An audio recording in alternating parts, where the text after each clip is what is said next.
previously on Dusty Trails and Drone Tales.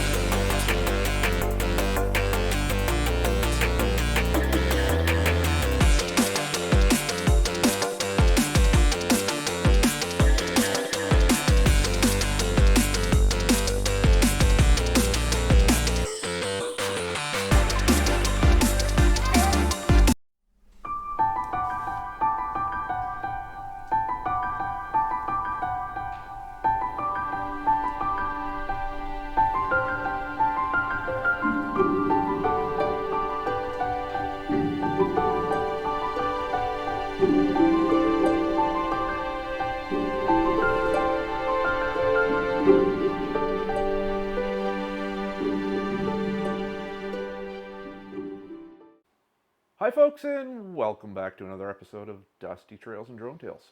We're back in the garage In the Garage with Dan and Doug, part 2 of 3. So if you were tuned into the last episode, we introduced Doug's 2023 Polaris General XP 1000 Premium. It sure as hell didn't look like this when we started, but it'll be fine. We sort of kind of know what we're doing, I think. Winging it.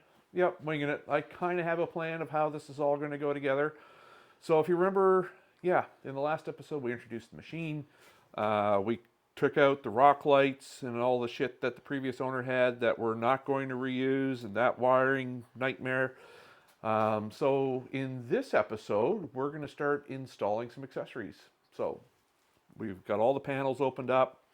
So what we're going to do this episode is As much wiring as possible. Yep. So we're going to put a light bar here.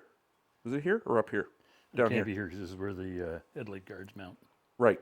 So we're going to add a light bar down here in the grill.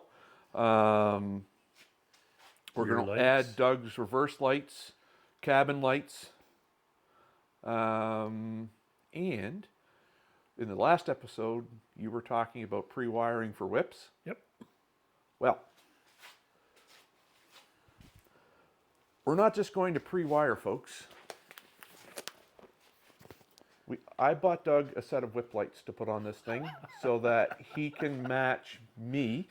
Mind you, my whips are still bigger than his whips. Mine are 5 feet long, his are 2 feet long. Size doesn't matter. It's how you use them. So Doug, a gift from Dusty Trails and Drone Tales to you. Why, thank you. I'm sure your wife is going to be ecstatic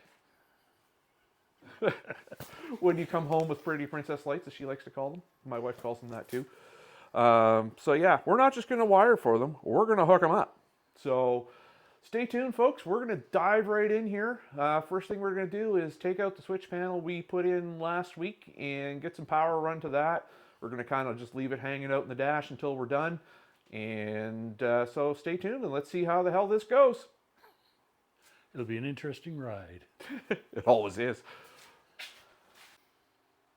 All right, so now that we're back and actually doing some stuff, in the last episode we fit this switch panel in.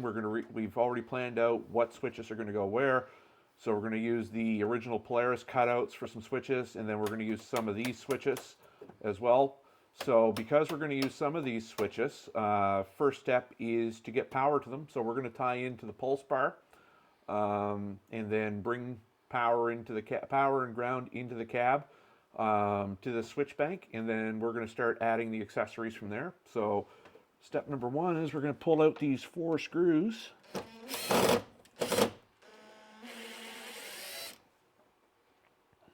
That are holding this in, just not all the way. Could make a joke about Dan has a screw loose, but it's my vehicle. Yes. And if you want it to not burn down, you will not be making fun of Surgeon Dan as he's working. Surgeon? Yeah, no, there's no fucking surgical precision here. Oops, did I say the F-bomb? Sorry, people who get offended by that. No flipping. Yeah, sure, what he said. So we're pulling this out, and the good thing about this switch bank is it already came pre-wired. So I mean, I pulled the screws out, so it's not going to stay in there now until we put it back in.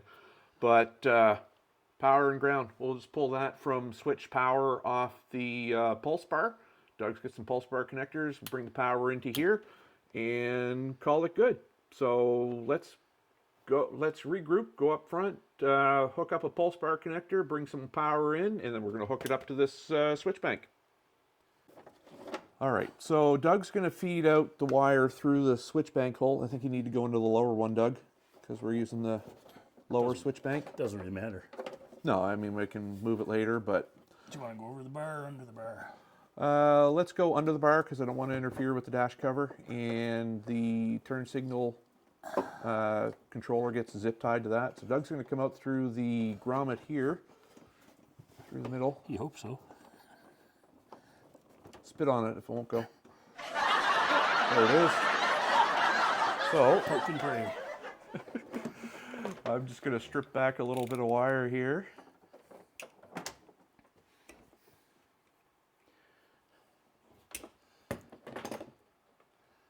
And there. Take that shielding back. Use the floor for a garbage can, as I always do.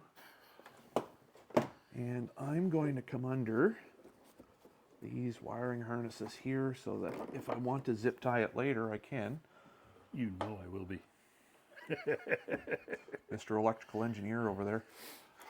So we got these. That was one of the comments of the place where I traded in for this. They looked at the wiring and it was like, oh my. And who did that wiring? We did. Who did most of it? I did the zip tie. Shit. So we got those stripped and strip off these two. Yeah, we spent 2 days.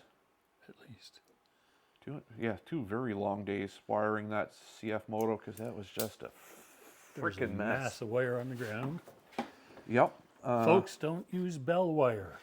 Yeah, and by bell wire he means doorbell wire or bell telephone wire, same thing. I know LEDs don't take much of a draw, but leave yourself room. Do your wiring harness right, because if you got to go back and work on it later, you're going to appreciate it. Yes. So what we're going to do is we're going to use solder stick connectors. These are actually a really good product. I added some accessories to the 95 Fleetwood not too long ago. The way they work is when you're doing your butt connect, one end slides in from this way, the other end slides in from here, and this metal ring here is actually a low melt point solder. So we're going to show you here how this works. And we're not doing a product plug, but don't get the knockoff. No, we tried those on the CF Moto, and they Failed. Yep, they failed miserably. So you put your two ends like this, and you take a heat gun, and you just heat it up until the solder melts. And what it also does is it also gives you a waterproof connection because it's also... I saw that one go. Woo! Yeah, I'm just going to grab another one here, and Doug's going to retrieve that one. Never a dull moment, folks. Jumpins. I don't know where it went. That's probably on the Here floor. it is. I found switch parts too. Oh, Two nice little shiny little metal brackets. And this one's half shot because you started melting it. okay. That's done. Yep, so we're not going to reuse that. So we start again. Should I stay over here to catch? I hope not.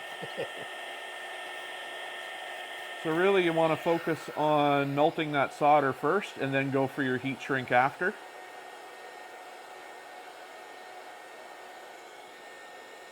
And you just want to keep moving it around because you don't really want to melt your plastic either. Are we on? Yep, camera's on.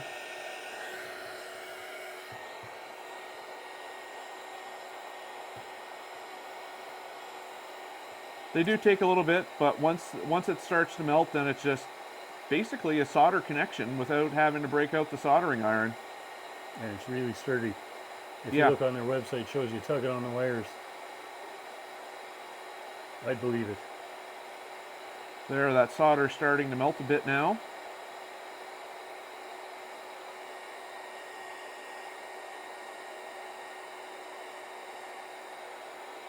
Get a little heat shrink going on at the other end.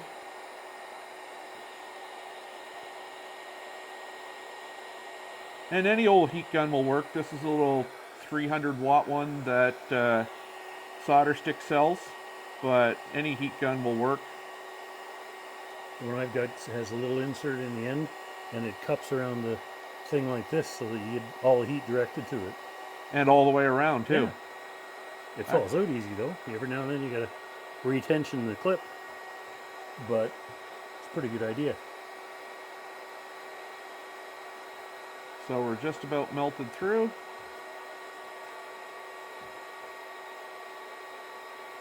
Should we use the one that failed for the end of the wire? No, I'm just going to fold it back over and tape it up so it doesn't come into contact with anything.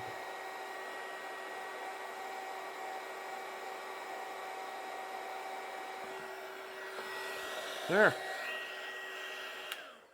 One connector down. I should have waited for that to cool, but the solder is melted. So once that cools, that'll still be a good connection there. And then we're going to rinse and repeat on the ground in one side, in the other.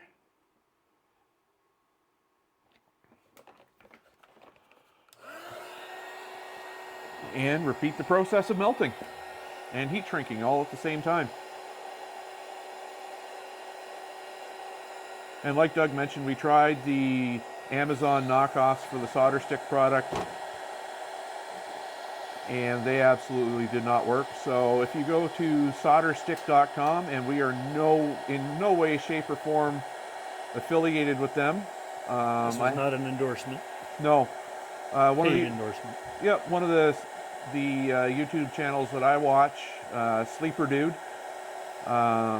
He does a lot of builds and stuff on cars, and that's where I found out about these. And they really, really, really work well. And like I say, I've used them a few times already, and I have no problems with them. So, you know, they're waterproof, they're soldered. It's about as good as you're going to get without breaking out the soldering iron. So we're just going to finish this up here, and then we'll go inside the machine and hook up the power to the pulse bar. Or not the pulse bar, the Switch bar. Yeah, switch bar. From bar to bar. Not the kind of bar I was looking for, folks. All right, folks, so we're back inside the machine here. We've got the power for the switch bank hooked up to the pulse bar up there. So what I'm going to do is cut this wire to length. I want to leave a little bit of extra length in case we have to pull the switch panel out again for some sort of future service. So we're going to cut the wire to length. That gives me some extra without wasting a bunch. And we also want to make sure we pull it through the panel so we don't have to take it back out later. And then we're going to, actually before I stick that up there, I'm going to open up the wire because this is all shielded wire. Is that the right term, electrical engineer? Not shielded, insulated. Double insulated maybe. Yep. 'Cause Shield is when you have that metal wrap and you can ground that. It reduces RF noise. like antenna wire. Sure. Coax is the same way. It's got the metal shield. Okay. So we're going to carry on here, hooking this up, and meet you guys again on the other side, and gals.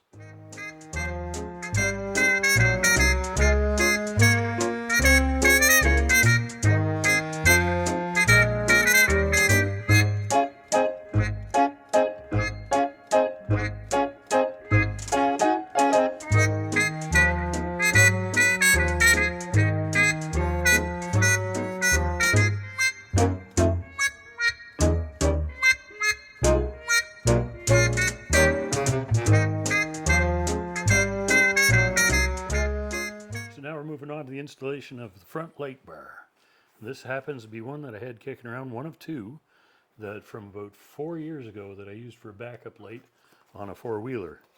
But it's a really cool low-profile light. It's only a 7-inch one. And the way it works is the LEDs are, well, it goes this way. The LEDs are up here and they come down and they're reflected out this way. And what we're going to do, we're going to have to drill a couple holes, but we're going to mount it right here for a little extra light on the trail. Then wire it into the pulse bar and we'll have our first object set and running. We'll be able to show that. Sounds good. Let's get at her.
Okay, so after much consternation, it turns out the brand new light bar was stripped on this side, so I had to drill it out, tap it, and then found the bolt was a bit long, and so I found another bolt that went in, so we had to shim it up with some washers, and this side was fine, but we ended up taking brackets of another kit because to drill for this larger bolt, I went through 2 drill bits, 3.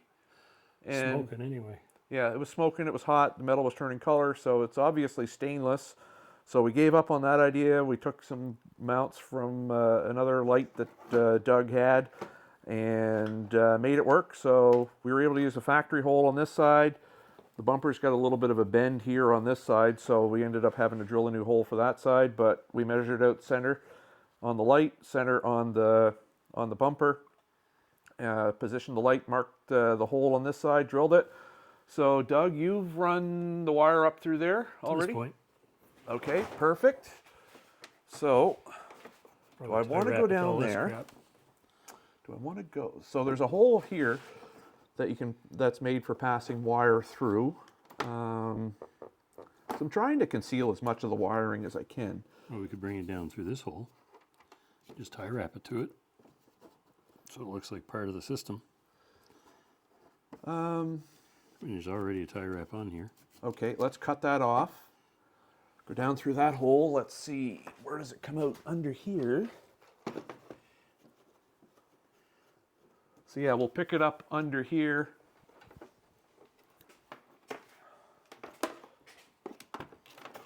Yep, just throw that down through that zip tie. Get her down through the grommet. Perfect. Doug, you got your pocket light in there somewhere? And not your pocket flashlight.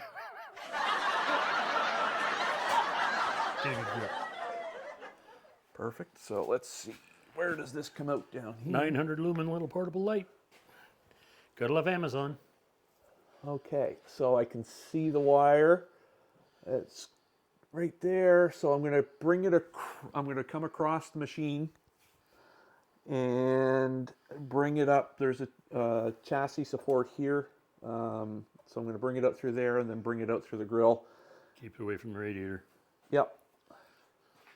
So I'm going to reach in there, get that wire, and route it, and then we'll catch back up with you once we get the wire out to the grill and go to hook it up.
we've got the light bar all hooked up and tied into our new 5-gang switch. One problem we did run into was that there's no ground on the switches, the way they had them wired from the factory. So rather than disrupt that wiring, we just ran a ground off the bus bar that we're going to tie everything into. So we're getting ready to fire this thing up. You want to give her a shot, Doug? See if she comes on? Our first success. Maybe. Ho, ho, ho. And we have a light bar. Oh, Uh-huh. All right, so now what we're going to do is we're going to move on to the backup lights. Those are next on the list. So good thing is the previous owner already had a set of backup lights up there, so the wiring was already run. So we're just going to reuse that, run the power off the switch and the ground, and be good to go there. I think they were signal lights, but whatever. We'll tie them together. Yeah, so let's do that. All right, so we've got our backup lights here. Nice small. Rear lights. They're not tied to backup. No. So small rear-facing lights. Princess Auto, $29.99 for 2. Yep. So the previous owner had looks like signal lights up here. So what we're going to do is we're just going to reuse his wiring hole and then screw these in. So there's a rubber backing on there. The wire comes out the side, but there's a cutout in the rubber here to send the wire. Yeah, guide the wire. So what you do is And to note, the rubber backing comes curved for pipes as well. Oh, perfect. Flat or curved. Or you can completely flush mount them, but I like the rubber mount. Okay, so I'm just going to run this wire in through here. There. And you want to pull that wire tight so that I can get in the right spot. It's tight. Yep. Okay, we'll put a screw in one side, take a look, see if it's level-ish. Ish is a big word on this channel. Got to make them centered in the thing. In the hole. Do you want me to hold it and you can stand back and look, see if it's centered? Well, it's basically going to be driven by the wire, where the wire goes. So if the wire's in tight, It's going to pull it a little bit to the side. are we good? Yeah? Okay, so I'll get this screw in.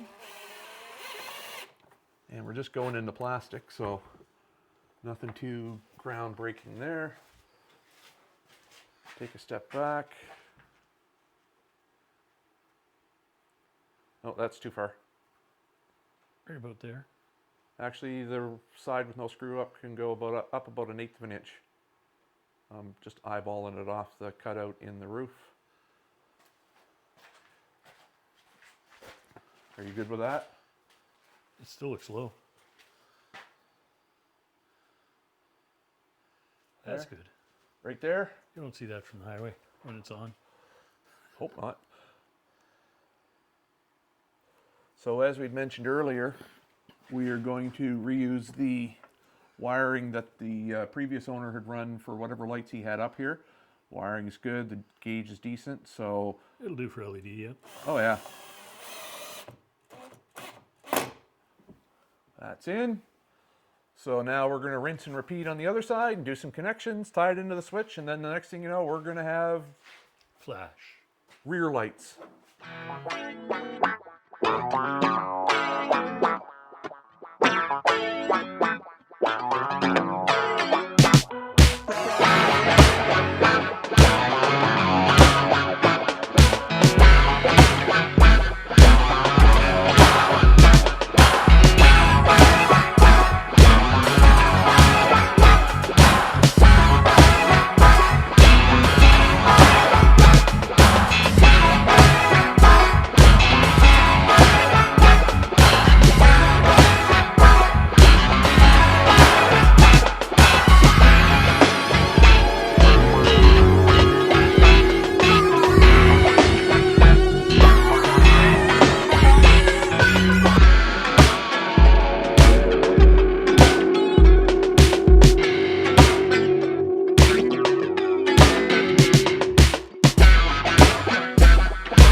Okay, so we've got the 2 backup lights installed. The previous owner ran wiring all through here to the 2 sides, down the B pillar here, and hit it all in, and it's up to the dash. So It's we actually just along the roof pillar. oh The roof, it's fed in through there and it comes down by the dash over there. okay, so we So it just okay, so at this precise moment is when our microphone decided to die. So Doug was just explaining that the light went across the top of the roll cage through the tube and came out down the bottom of the A pillar in behind the dash. So at this point, we've pretty much got everything tied up. So Doug, can you flip the switch and see if this works? Ta-da! Yay, we have lights. So we'll call that a success. Doug can see where he's going when he's backing up now. And that should pretty much do it for the backup lights. And I think we're going to call it a day here because it's pretty late. All right, so as you can tell by the wardrobe change, it is now the next day. warmer wardrobe. Yeah, well, it's not too bad in here. It was like 18 degrees yesterday with the stove going. And that was with, what, 3 degrees? Now it's 5? Yeah, and it's supposed to go up to 10 degrees today. So I think we'll be good and toasty warm. I don't Melt think, the white crap. yeah. Although the white crap makes for some good trail running. Hampers everything else, though. Yeah, that's true. So when we finished up the reverse lights or rear facing lights, because Doug doesn't want to call them backup lights apparently. Well, they're not tied into the backup system. No, but they could have been. Anyhow, so it was like, what, 10:30 last night? Thereabouts, yeah. So Doug had an hour's drive home, so we decided to call it there. And so yeah, it's now the next day. So we got a couple more things left to do in this episode. One is to put some interior lights in, which we're going to do next. And then we're going to put on some whip lights, or as your wife likes to call them, pretty princess lights. That's your wife. She just adopted it. Okay. So, Copilot boss just adopted that. okay. PPL for short. Yes. So we'll get to the PPLs, and that'll pretty much wrap things up for this episode. I got on the Bay of Ease last night. So after making some phone calls yesterday, it looked like a wiper switch and the washer switch were about 1 to 2 weeks out. Yeah. And about 250 before taxes and shipping. Yep. So on the Bay of Ease, I found a wiper switch. Major find. Yeah, and a washer switch in stock at a place in Sandusky, Michigan. The wiper switch should be in between Wednesday and Friday, and the washer switch maybe Friday, but I put them all in as one order, so hopefully they'll ship them together and get them on time to get this thing back on the trails. So I'll pick those up in Calais next week. Virginal on the trails. Yeah, we got to plan a maiden voyage for this thing. So without further ado, let's hop into doing those interior lights. We're going to basically use the same ones we got on the back of the cab here. So we're going to mount them behind the seat so they shine up and illuminate the cab. So let's get started on that. All right, so what we're going to do is we're going to basically go in these holes that the previous owner had, where he had a couple more of the rock lights that were installed in here. He had them as interior illumination, but they were blue. Didn't come with a controller to change the light color. So like we said, we're going to use the same lights we used for the backup. The only difference is we're going to bring the wire out the front instead of out the back. And then what I'll do is once these are anchored, I'm going to run a wire from the switch panel down through in the tunnel, and then I'm going to go out into the bed or in the engine area, because I don't want all the wiring in here. And then I'm going to come up through a hole here, and I'm going to take the pins out of this panel and then just tuck the wires down in there and put the pins back down in. So first step, we already got the light assembled, got a couple of screws in it already to guide the bar or guide the wire. So I'm just going to line up with their hole here.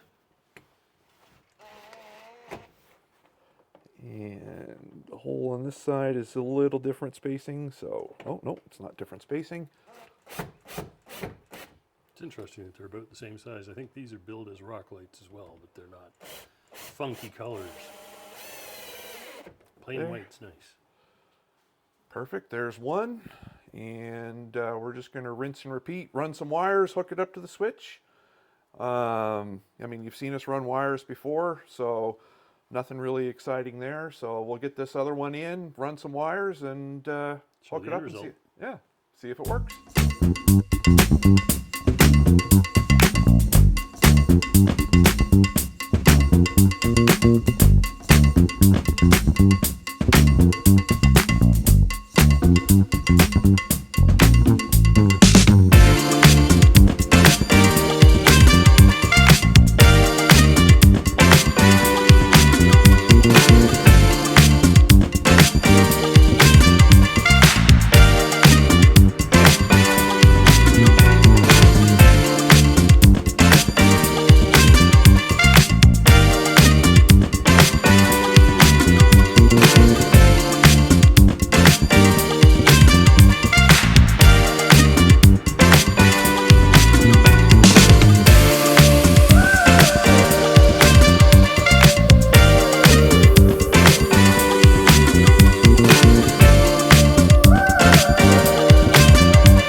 So we got the interior lights in, with the exception of, where we had to bring the wires out of the plastic a little bit. We're pretty well tucked in. We came up through, if I can find my finger in the camera here. We came up through here, tucked it all into the plastic the whole way across. Came out here and just stuck it down in behind the snorkel. And then we came into the cab here from back there. And we're just going to zip tie that once we tie up the wires for the turn signals. But hit the switch and just like that, there's some interior lights. So now what we'll do is we will get into the Pretty Princess lights. All right, so next up on the docket are the Pretty Princess lights. Woo! Quit playing with my wand. I ain't touching your wand, Doug. So with the kit, it's basically the same kit as mine, just a lot shorter. You get the 2 whips and the 2 spring mounts and your wiring harness with lots of wire. So basically power and ground. It also accepts turn signal inputs, but we're going to ignore those. We're not going to use those at all. So that's just going to get zip tied and tied up to here so it's out of the way. So the good thing about the rotocap is right up here, there's a threaded bung, not a bunghole, a threaded bung on each side that will take a half 20 stud. Looks brass too. Yep, it's brass. So basically all you do is thread these in.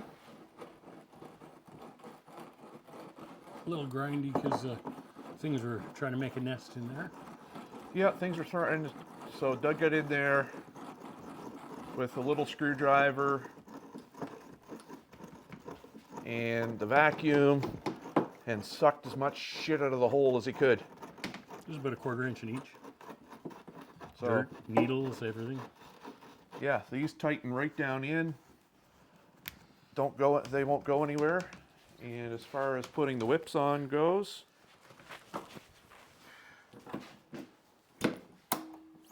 that's it. That's all there is to it. So, and then to take them off, just pull up on this locking ring here. And they come off. So we're going to turn this so that the wire comes down the back of the whip. What I'm going to do is go inside the cab, run the wires up. There's some lock and ride holes here that are still open on the front of the box. So I'm going to bring the whip wires up through there and then leave enough slack so that when or if Doug wants to tilt the bed, it can still be done. So if you want to put... Going to have to for the air filter and everything else. Yeah. One recommendation for anybody who takes them off to cover their vehicle, keep these greased. Yes. And these... Yeah, just pull up on the lock ring, give it a little twist to make sure that the balls are engaged in the holes. Spots the whole way around. Yep. So we're going to tilt up the bed here. No, we're not. I'm going to take the wiring harness out, close the tailgate.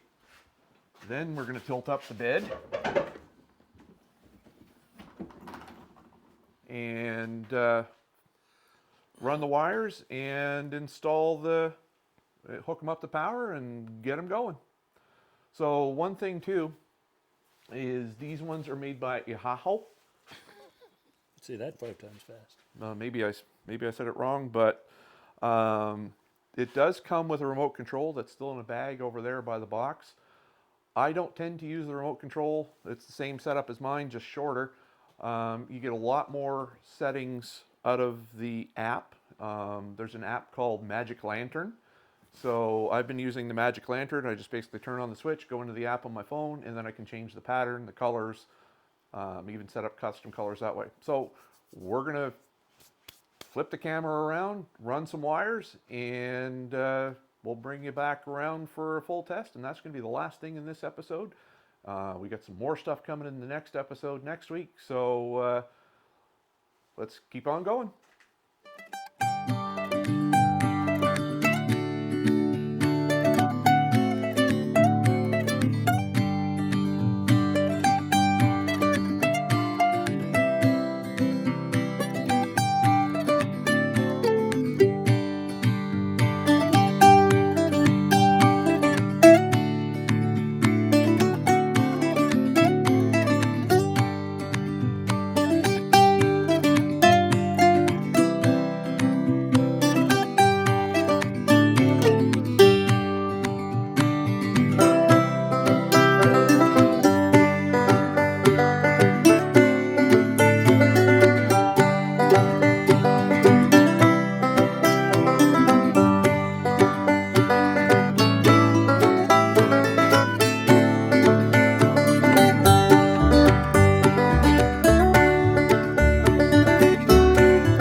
Princess lights are all hooked up. You want to do the honors and see if they work?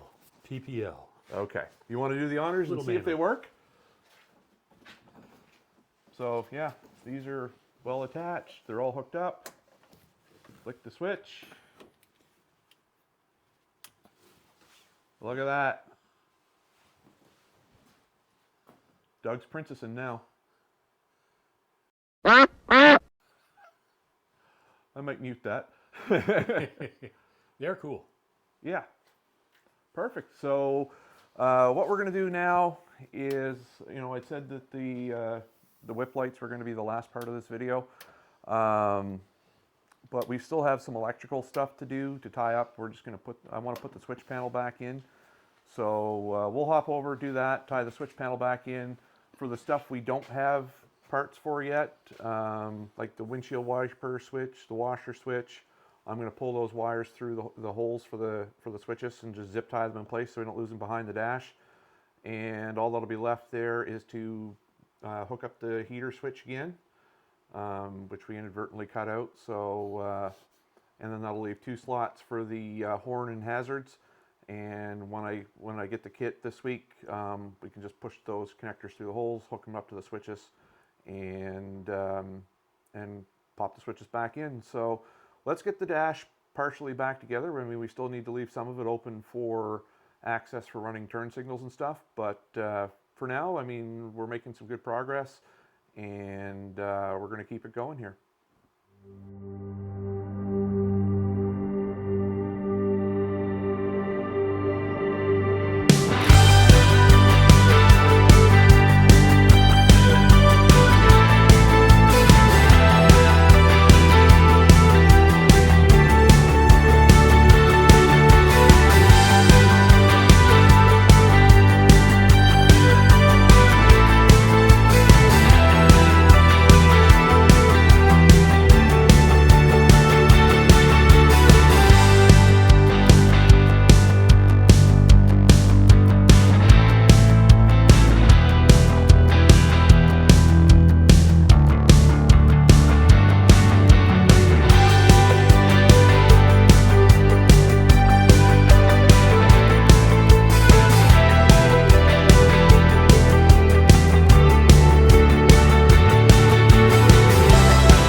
All right, folks, so we've got the switch panel back in together. I just got to tighten down that screw.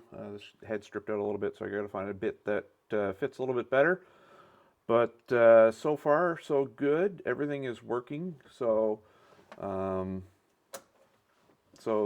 Sasquatch, at Doug's request, is It's a throwback to previous machines. So, yep, okay. So that is the front light bar, which works. This little pickup truck with the lamps in the bed, that is the bed lamps. They're working back there, Doug? Yep. Perfect. And then interior lights, which work.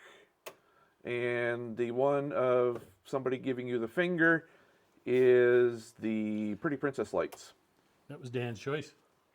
Of course. And then we've also got future fan here.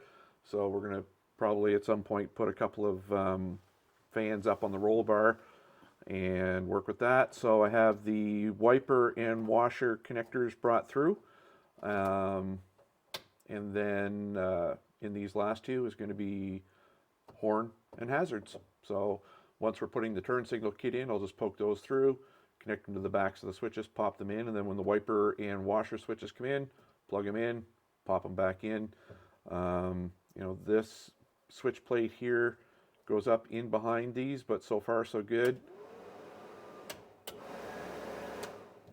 There's no interference. I'm only in the accessory position now on the key switch, but we did test the winch, it works, so the rest of the switches should be fine. So all that's left to do in here is to tighten down that screw with a bit that fits it a little bit better, and that'll wrap up this episode. So just another couple minutes, folks.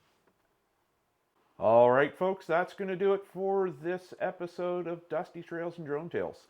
So we got, in this episode, Pretty Princess lights, reverse lights, the switch panels in and working. We also relocated the USB for the Rockford Fosgate sound system.